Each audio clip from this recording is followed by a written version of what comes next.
Tonight, a pilot survives as his plane flips and crashes on French Island, southeast of Melbourne. Melbourne Olympic hero Peter Bol fighting to clear his name as we learn more details about his failed drug tests. The surge in online rip-off schemes targeting Victorians as a young scammer is arrested in Templestowe. Michael Clark and his girlfriend pay the price for their Noosa fight. Later, how even a kilo a year weight gain can lead to pain later in life. And Aussie Alex de Minaur one step closer to a Djokovic showdown after a straight sets win. Live from Melbourne, 7 News with Rebecca Madden and Mike Amor. Good evening. The pilot of a light aircraft has survived after his plane flipped at French Island in Western Port Bay. Sarah Jones has the latest. Sarah, the air ambulance flew him to the Royal Melbourne Hospital. Beck, his aircraft came down around 2:15 this afternoon. As you can see in the vision taken from our news chopper, the plane flipped. Incredibly, the pilot wasn't critically injured. The man in his 60s was treated by paramedics for lacerations and a leg injury. It happened on French Island, which is only accessible by boat or ferry, and the plane is believed to have taken off from Tooradin less than 10 minutes earlier. At this stage, it's too early to know what caused the plane to crash land. It is being investigated by the Australian Transport Safety Bureau. The pilot was flown here to the Royal Melbourne Hospital, where he remains tonight in a stable condition, but no doubt, Beck, this could have been a lot worse. Sarah Jones reporting. Thank you. Australian athletics sensation Peter Bol faces an uphill battle to clear his name in time to compete at next year's Paris Olympics. The 28-year-old will need to defy history to prove he didn't take a banned performance-enhancing drug. Nick McCallum has today's developments. As Peter Bol and his team continue to vehemently insist he's innocent, Australia's most recent track Olympic gold medalist summed up her sports dejection. I was in shock. I think most of the athletics community will be in shock.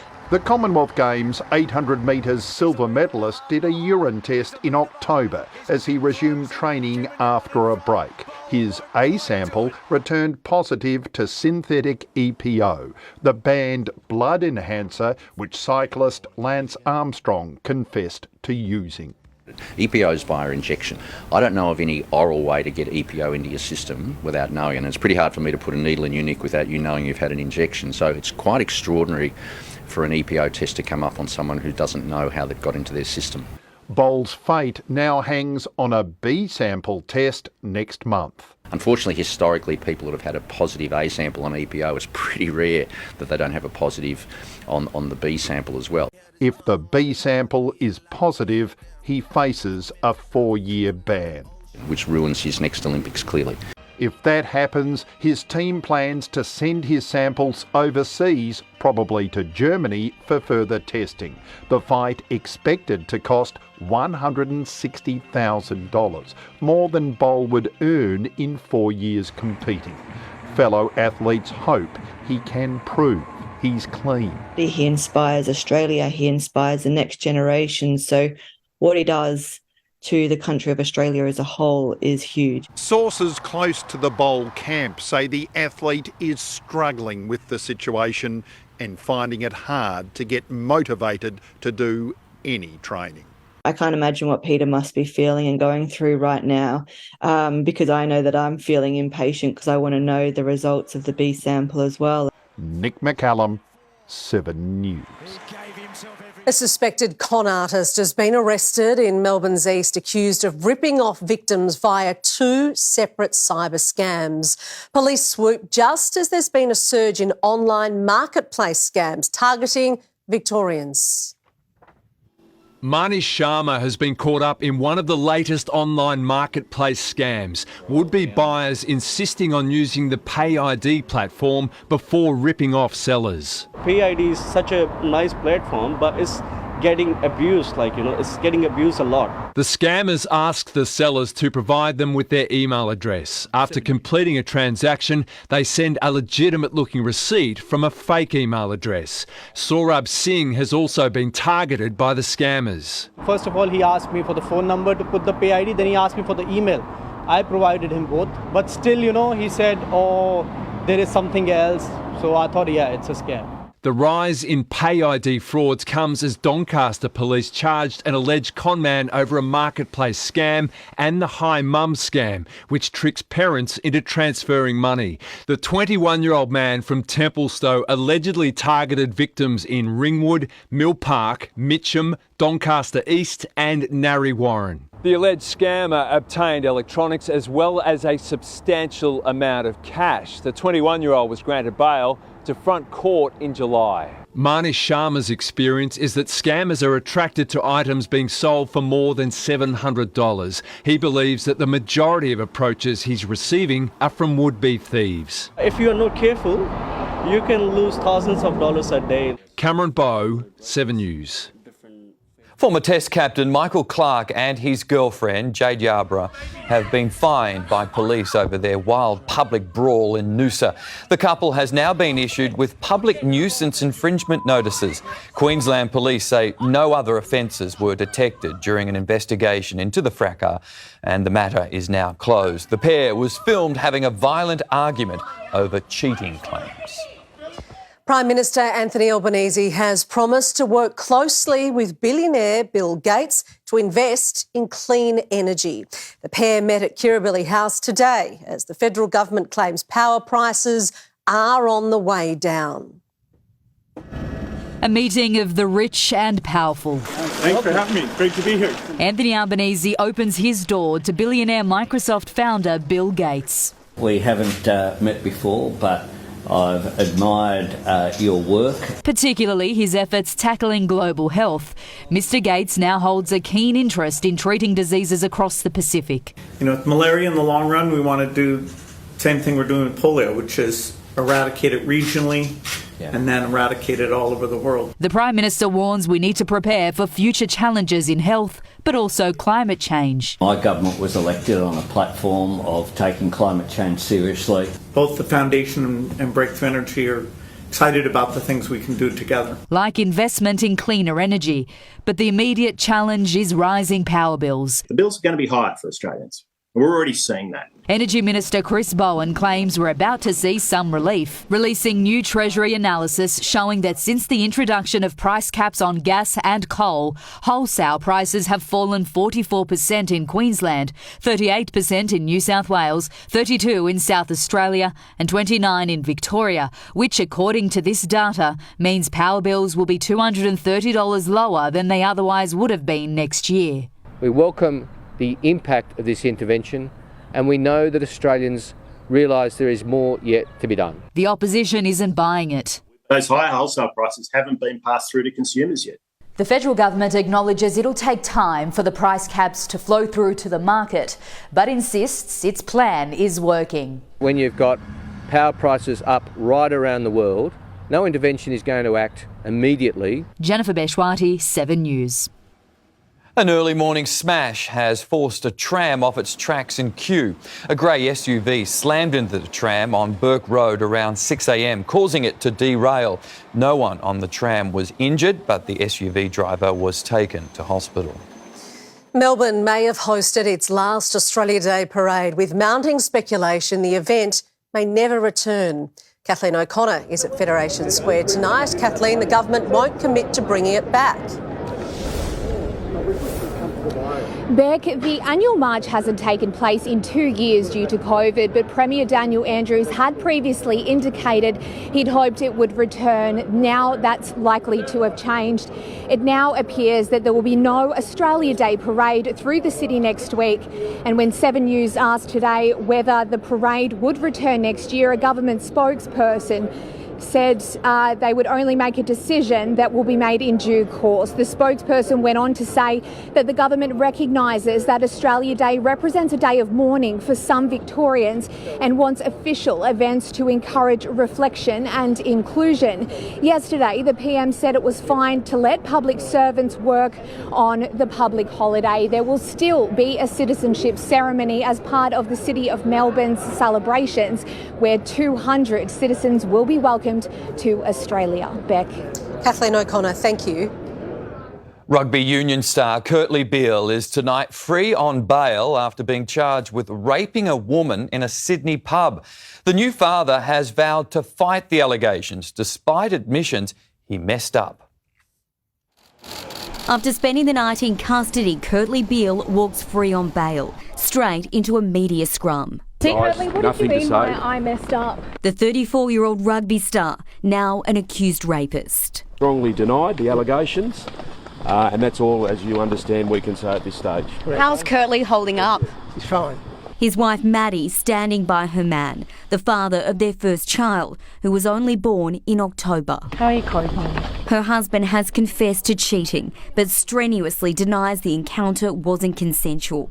The prosecution says Beale alluded to admissions in a phone call with the alleged victim that was recorded by police, and also texted a friend, "Yeah, I messed up. I was out at the pub before Chrissy." But his barrister told the court his comments were indicative of an admission of infidelity, no more, no less.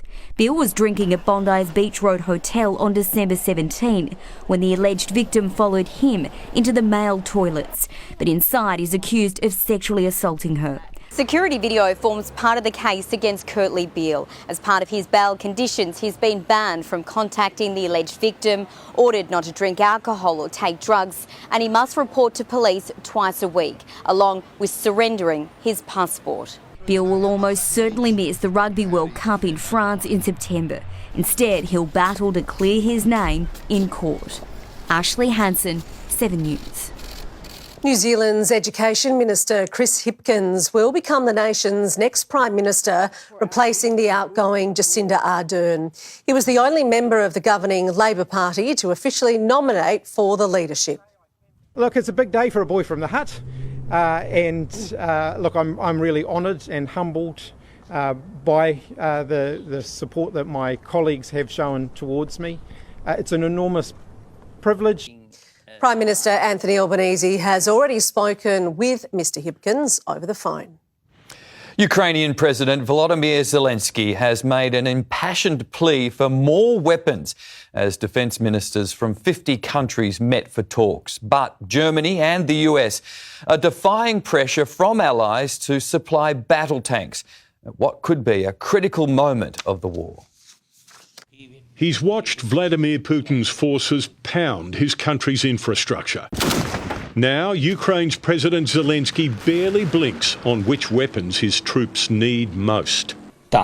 Tanks, he says. One of the most important elements of victory is modern Western tanks. Britain is sending 14. But at an Allies meeting in Germany overnight, America has played down its M1 Abrams tank as unsuitable, and Germany has balked at its Leopard 2 tank doing the bulk of the work. The Defence Secretary brushes off his tank tiff with Germany. They are a reliable ally, and they've been that way for a very, very long time. And plays up a new $3.5 billion US weapons package for Ukraine. No tanks, but 90 Stryker armoured combat vehicles included. This on top of the near $30 billion in superpower firepower Washington sent Kyiv last year, from air defence tech and artillery to more than 100 million rounds of small arms ammunition. This rush to further arm Ukraine may already be dangerously late. Many fear Russia is just weeks from launching a new offensive in Ukraine. And when it starts, weapons promised now might not even be on the battlefield. When the war began, they needed helmets. Now Ukraine's military is relying on an extraordinary wish list of Western weapons. In the United States, Tim Lester, 7 News. Police have stormed protesters and fired tear gas in the streets of Peru's capital, Lima. Security forces are struggling to control widespread demonstrations calling for the return of impeached President Pedro Castillo. A number of historic buildings have been gutted by fire over the past 48 hours, and there are fears of more destruction to come as protests continue. The future King of England and his wife, Kate, could soon be headed back to Australia after being forced to postpone their trip in 2020. Prince William dropped the hint when he dialed in for a special video call with 5 Australians who shared their harrowing stories from the flood crisis. It's not every day you get a call from a future king. Good morning, good evening, everyone. Can you see and hear me? But for these remarkable Australians, it was a Friday night chat worth staying in for. Got a phone call on Wednesday saying, we'd like you to have a meeting with the Prince of Wales. And I've gone, you want me to what now? Prince William spent 40 minutes speaking to flood victims across Australia. Is your experience of the flooding a bit more recent? Including Grace Langlands from the New South Wales SES. He talked, but he did a lot more listening. And Daniel Cleave from Shepparton in regional Victoria. Just fired like we were just sitting in our room at home or at the pub. William praising their hard work from half a world away, also making an undisclosed donation to the Australian Red Cross. Please make sure you're looking after yourselves and those in your communities who need it. The Prince and Princess of Wales last came to Australia in 2014 when Prince George was just 9 months old.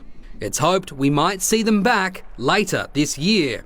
But he said he would like to get out eventually. He might be able to come down to the gym and do a few rounds. As for William's ongoing rift with Harry, there were a few comments at work going, you should ask him about his brother, and I said no. It crossed our minds, but we thought we better not. Maybe next time. Bye guys, bye everyone. Matthew Carstunen, 7 News. A day after a massive seal came ashore on the Bellarine Peninsula, another one has been spotted on the other side of the bay in Blairgowrie. Marine experts believe there are 3 southern elephant seals that come out of the sea each year around the bay. Yesterday, an elephant seal attracted big crowds in Port Lonsdale. They emerged from the water to molt. People have been warned to stay at least 30 metres away or 50 metres if they're with a dog. They're big, aren't they? Yeah, they are big. And Aussie Stars produced a third-round demolition at the Australian Open. Abby, tell me, Alex de Minaur is a man on a mission. Well, Becky set up a potential clash with Novak Djokovic. It was all too easy for the Demon on his way to the final 16. Oh my goodness! The crowd's on their feet and de Minaur has 2 set points. Plus, ready or not, the Aussies continue their charge as the best in the world. How a bulked-up Magpie star is taking his game to the next level this pre-season. And another Aussie tennis star is set to miss a fair bit of tennis. We've got all that coming up in sport. OK, thanks, Abby. Maribyrnong flood victims are fed up 3 months after the wall of water came through. Up next, growing frustrations over what's being done to stop it happening again. Also, Melbourne holidaymakers stranded on a Pacific island with no idea when they'll get home. Why goats are being hired to help clean up train stations. Hundreds take the plunge in Portsea for a swim classic. And our gorgeous weekend weather continues. I'll have your full forecast after sport right here on 7 News. Dozens of Victorian tourists are stranded in Vanuatu, claiming they've been getting no information about when they'll be able to leave the island paradise. They say Air Vanuatu has repeatedly cancelled their return flight, first blaming a cyclone, but now providing no answers at all. Basically a whole Boeing flight of Melburnians just hanging out in Vanuatu, having no idea when we're going to get back. Tara says she booked her flight through Qantas and only discovered it was a code share with Air Vanuatu when she arrived at Tullamarine. Air Vanuatu didn't respond to requests for comment. Frustrated residents in the Maribyrnong flood zone have backed plans for a second inquiry into the disaster. They fear the initial review will be a smokescreen and won't provide the answers they desperately need. 3 months on, flood victims remember the devastation like it was yesterday. Melbourne Water has launched an independent review into the October disaster that impacted more than 500 Maribyrnong homes. This is where the water came up to here. But residents fear the review won't give them any answers. Three things that interest us, policy, emergency response, are actually excluded. Residents weren't able to ask questions as a group. They're backing the Greens' plans for a parliamentary inquiry that would have a broader scope and examine whether the Flemington Racecourse flood wall caused their homes to be inundated. They completely failed us. It was a chaotic scramble, uncoordinated, ill-informed. No one really knew what they were doing. We want a basin and the wall removed. That's all we wanted to ask her. Why was this not done years ago? A majority of upper house MPs will need to vote for the inquiry to go ahead. I'm going to raise it with Shadow Cabinet in the coming week because my personal view is that the scope is not wide enough that Melbourne Water are doing, and this is just going to be a buck-passing exercise. The government won't confirm whether it will support a parliamentary inquiry into the floods, instead releasing a statement saying it's waiting for Melbourne Water's outcome and encourages residents to have their say. Well, it's a cop-out. It is the state government that needs to take charge of this, not delegate it to a statutory authority that was part of the problem. No, we're not going to stop this time. It's our river. We've got every right to live on it. Kathleen O'Connor, 7 News. Metro Trains has expanded its maintenance team, calling in a herd of hungry goats to clear overgrown train stations. The animals provide a sustainable and safe weed control program. When it comes to cleaning up its stations, Metro isn't kidding around. A herd of 5 goats has been deployed beside the tracks at Heathmont, chomping their way through the network's peskiest weeds. We've had a lot of rain, a lot of sun, and we've had accelerated growth of vegetation. Unlike human workers or machines, goats can navigate rocky terrain with ease, eating tough-to-reach berries and foliage. They're also much gentler on the environment, reducing the use of harmful pesticides. The goats have done such a great job that we've been able to go in and plant native tube stock, to help the regeneration of native plants around the network. It's really important for fire as well, so we have some high bushfire risk areas which are obviously a great concern to us, so we make sure we put a heightened focus on those locations. Trialled in 2019, the goats are now a permanent fixture. Leased from Grazeaway, they are just 5 of 200 hard at work around Victoria. Herds are also munching through weeds for Eastlink and several local councils. Over the next 5 years, the herd of hungry goats will rotate between 5 different sites along the Belgrave line. Metro is also assessing a number of other stations around the network. The goats have access to water, shelter and receive regular vet checks. Rochelle Brown, 7 News. Nearly 3,000 swimmers have taken part in the 37th Portsea Classic, a 1.5 kilometre open water swim. 21-year-old Dom Hart from Hawthorn East claimed women's honours in a time of 14 minutes and 17 seconds.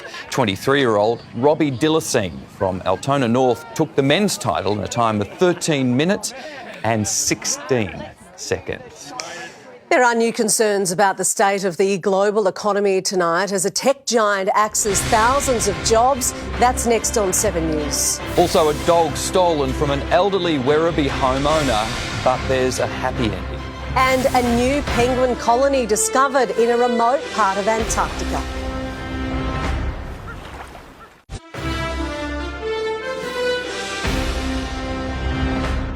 A thief with a conscience has returned a dog stolen from an elderly woman in Werribee. It had been a rough 48 hours for Conchetta Gazzardi. The 79-year-old was outside the front of her home on Thursday afternoon when her dog Molly was pinched. Conchetta's family says the Maltese Terrier is a therapy dog that helps her with dementia, along with her other pup, Bene.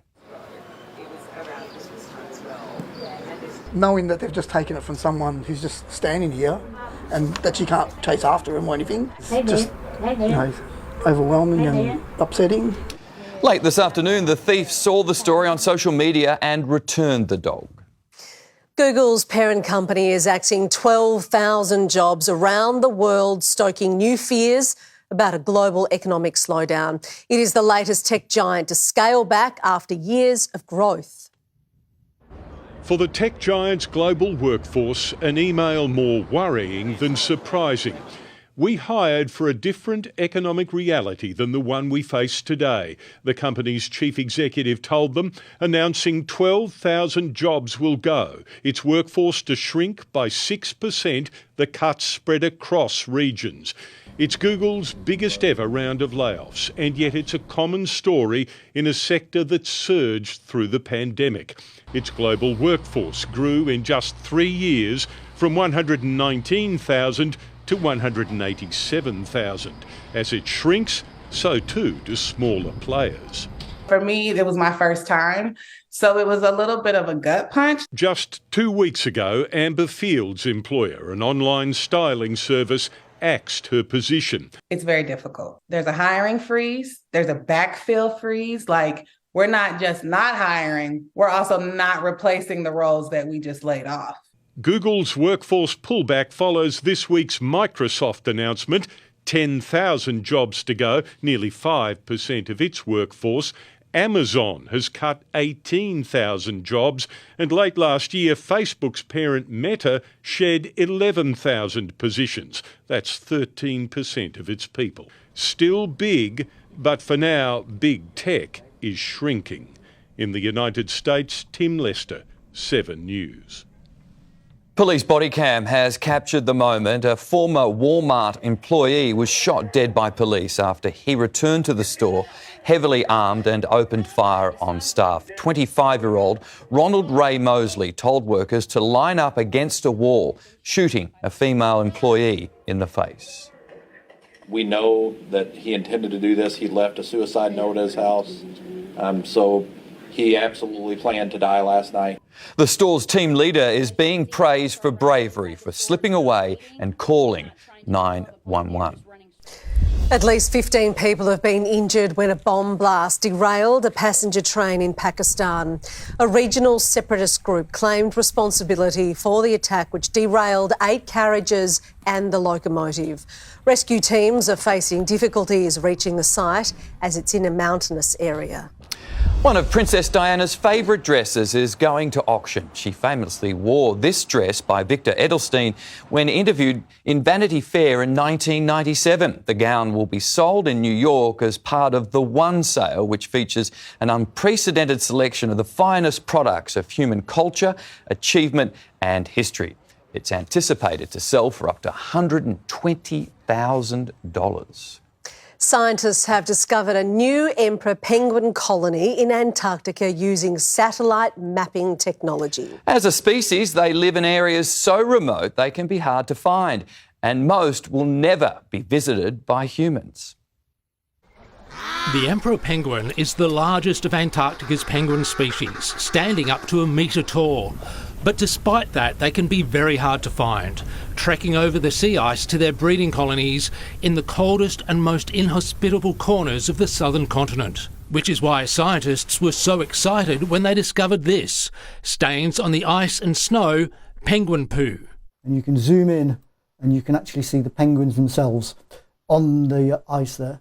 From outer space, a high-definition image which allowed researchers to count the penguins, 500 of them in a colony unknown until now. You can see every little black dot, and every little black dot here is an emperor penguin.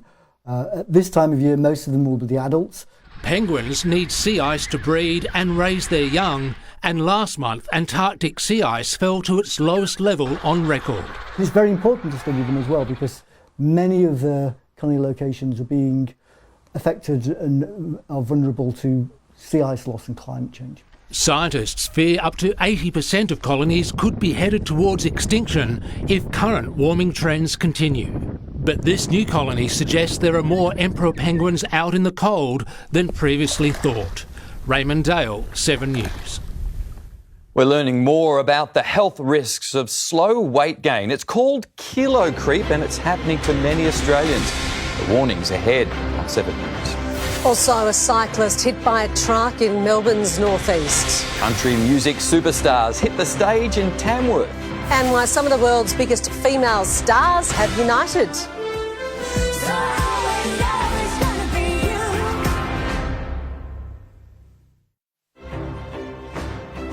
A truck has failed to stop after knocking over a cyclist and sending him tumbling in Melbourne's north. The truck appeared to move over and make room for the bike, but then veered back into the lane and hit the rider with its trailer. It kept driving while the injured cyclist was taken to hospital.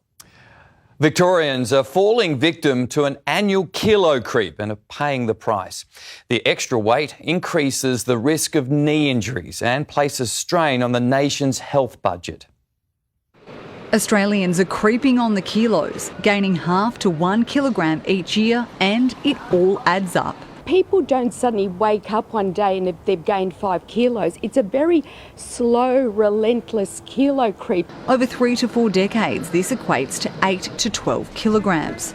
As weight increases, so does the strain on knee joints. For every kilo you gain, you're actually loading the knee by 4 kilos. A new study has found stopping the kilo creep can reduce the need for a knee replacement by 30%. If we could prevent that, we'd be saving about $370 million a year. Researchers say reducing weight not only eases joint pain, it can also lower the risk of diabetes and increase cardiovascular health.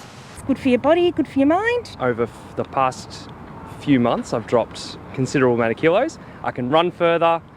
My back doesn't hurt in the mornings purely because I'm staying more active. While the thought of dieting can be daunting, simple changes to a person's lifestyle are all it takes to keep a regular healthy weight year on year. If you're drinking a lot of soft drink or a lot of alcohol, target that. If you don't do much exercise, do a few minutes more of exercise. I changed my diet ever so slightly, not dramatically, over time. Ellie Wicks, 7 News. Australia's best country music artists are about to be announced at tonight's Golden Guitar Awards, in Tamworth. Fans young and old have descended on the town to see legends and rising stars perform this weekend. In the Stetson City, Tamworth's Country Music Festival is in full swing. Come on, baby, let's go, let's go. The fearless Footloose Line Dancers, a safe space for all ages and abilities. I am loving it. It's such good fun. Just trying to keep up. The secret to keeping time. You've got to know your left foot from your right foot. Right. If you've got a third foot, you're in trouble. In the country music capital, a celebration of the weird and wonderful.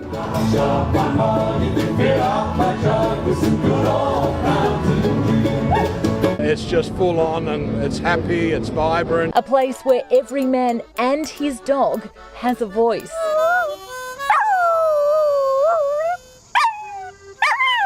Even when it's on the radio, like I'll play a bit of Neil Young or something like that, the harmonica or something, you go, shut up, Jimmy. The Under-11s bull riding championships, no joke. Did you think you were going to win today? It was a tight competition, I didn't know. They're made out of steel, these guys. They are really adrenaline junkies on a high riding these bulls. Rising country star James Johnston out-signing Stetsons, discovered by Lee Kernaghan while busking at the festival, aged 8. To be back here and to have some of these young kids coming up and say they're singing my songs, it's been pretty special. Tonight, it's all about who will take home a golden guitar of their own. I was like, I need a photo to show Dad. I grew up listening to the Country Music Awards on a valve radio, and I'd tune in, down in Albury, and I'd hear it coming through the crackle, and there's just this magic when you'd hear the great Slim Dusty winning a golden guitar. Lee Kernaghan now boasting 38 to his name.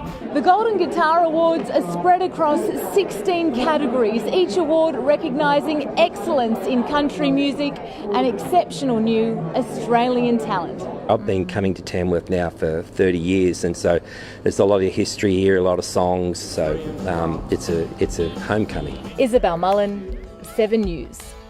Some of the world's biggest female stars from the 1980s have united for a movie soundtrack.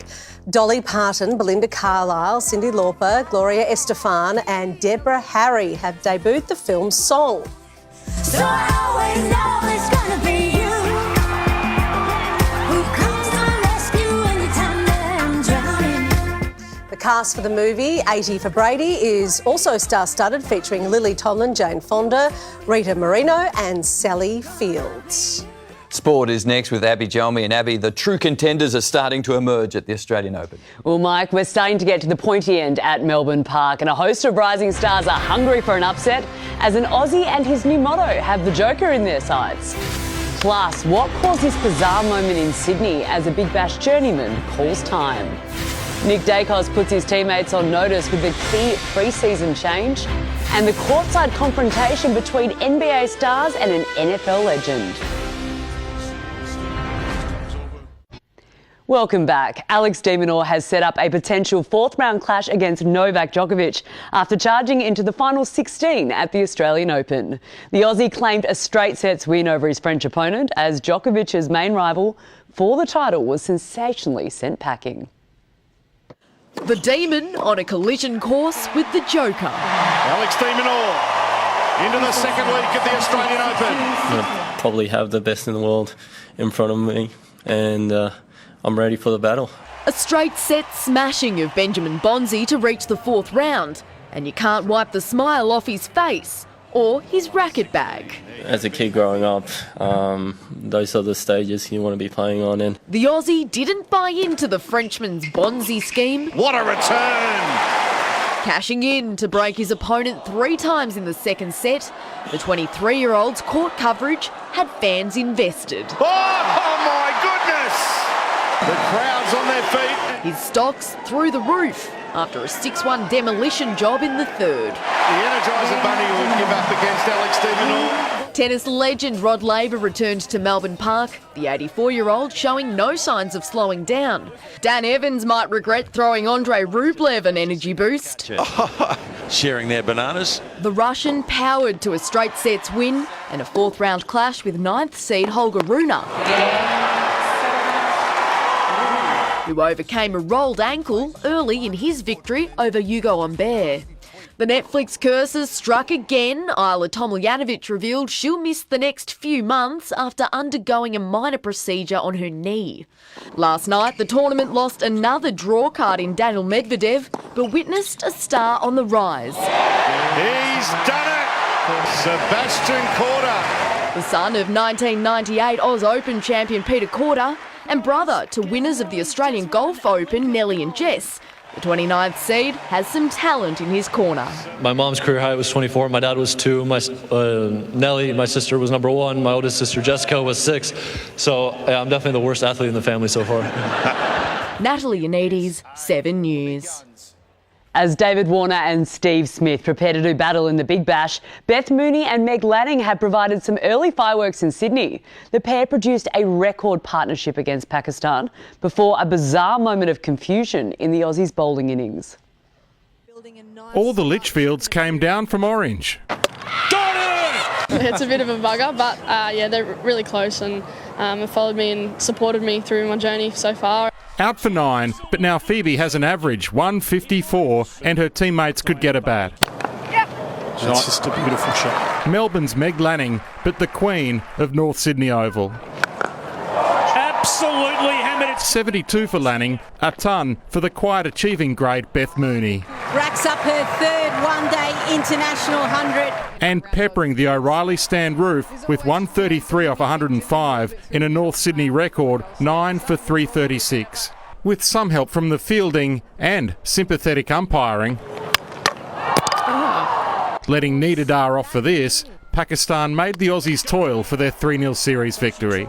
As Sixers and Thunder fans arrive for a near sellout Sydney smash at the SCG, added incentive for the Magenta men. I didn't want to announce it too early and make it like a Johnny Farnham farewell national tour. Dan Christian, 18 seasons, 405 games with 19 teams, 9 titles with 8 clubs, could retire with a 10th T20 trophy. Probably most of my career I've spent trying to prove people wrong. It's kind of something that I've always been motivated by. Thanks, guys.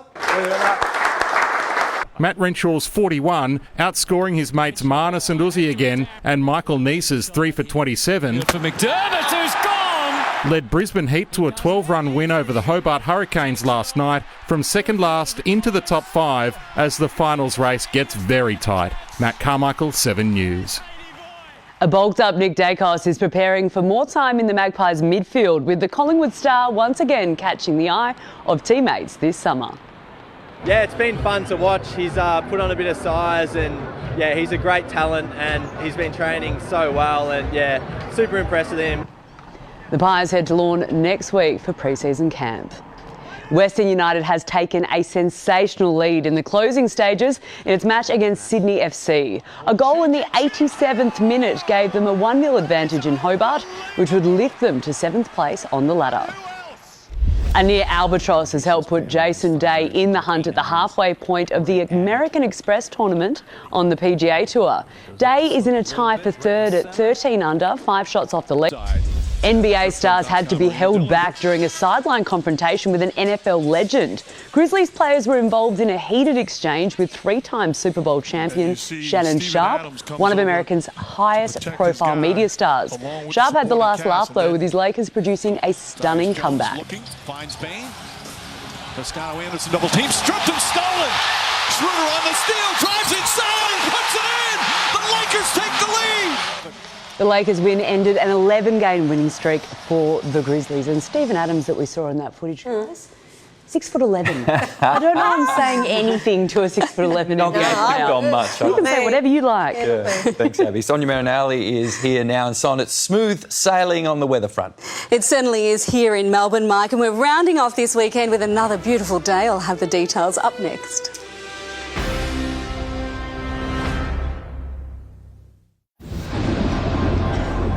Hello again. We've had thunderstorms firing up across the state. You wouldn't know it here in Melbourne, though. We've had southerly winds pushing that instability away from us. It has been mild. We've had sunshine, and we are looking forward to some warmer weather next week, which should be nice today. Gorgeous from start to finish. The day lovely and mild. We had lots of warm sunshine. The air just slightly humid, but it's certainly been very settled. Here in the city, we hit a top of 23 degrees. That was also the top over in Geelong, and it reached 26 up in Tullamarine. Right now we've got a light breeze just out of the southwest, and that wind is keeping the storms out of Melbourne and pushing them more to the nearby hills. So tonight partly cloudy, and we've got a mild low of 16 degrees here in the city. Away from here though, there has been showers and storms on and north of the ranges, and slow moving thunderstorms have been firing through the Mallee, the northwest tonight, under a severe weather warning for heavy rain. That of course could lead to flash flooding. Meanwhile, today's temperatures mild to warm. We had maximums mostly ranging between 22 and 29 or 30 degrees. Now we've got two weather systems at play at the moment. A trough lying over New South Wales. We've got high pressure to our south. That will continue to bring thunderstorm activity near and north of the ranges for at least a couple of days. But Melbourne, we are missing out. We're unlikely to see much in the way of meaningful rainfall here, at least for the next 7 days. Instead, the main feature of our weather is a warming trend, and this time next week we're expecting to be nudging the 40 degrees once again. OK, to the forecast now. We're expecting showers in Sydney, Canberra, also down in Hobart. Warm and dry over in Adelaide, and hot for those in Perth. Across Victoria tomorrow, and fog is likely to develop over inland areas, and we're expecting another round of thunderstorms across the ranges and up to the north through the afternoon and evening. Most of us, though, our Sunday is partly cloudy, and we've got mild to warm temperatures under a light to moderate easterly airflow. Closer in, we could get some early morning fog just up about the Dandenongs, and the slight chance of a shower up that way about the nearby hills. But the rest of our Sunday should be dry, partly cloudy. It is looking good, just a slight chance of an afternoon rumble of thunder. The mid-20s is what we are aiming for tomorrow. It's a top of 24 if you are in Geelong. It is a lovely top of 25 degrees here in the city, and the good weather doesn't stop there. We are up to 26 degrees on Monday. It's partly cloudy. Tuesday, 27 degrees, another really good day. We're rising to 29 by Wednesday. Then a cool wind change whips in, and we're dropping down to 23 on Thursday. It's not going to last. Friday, 28 degrees, nice and sunny. The temperature soaring to that 37 degrees on Saturday. For now, though, we are wrapping us this weekend on a good note. Partly cloudy, 25 degrees here in the city. Beck, Mike, that is perfect for whatever you may have planned. Love it. OK, thanks, Son. Thank you. And that's the latest from our Melbourne newsroom for this Saturday. For now, from the 7 News team, please take care. Good night.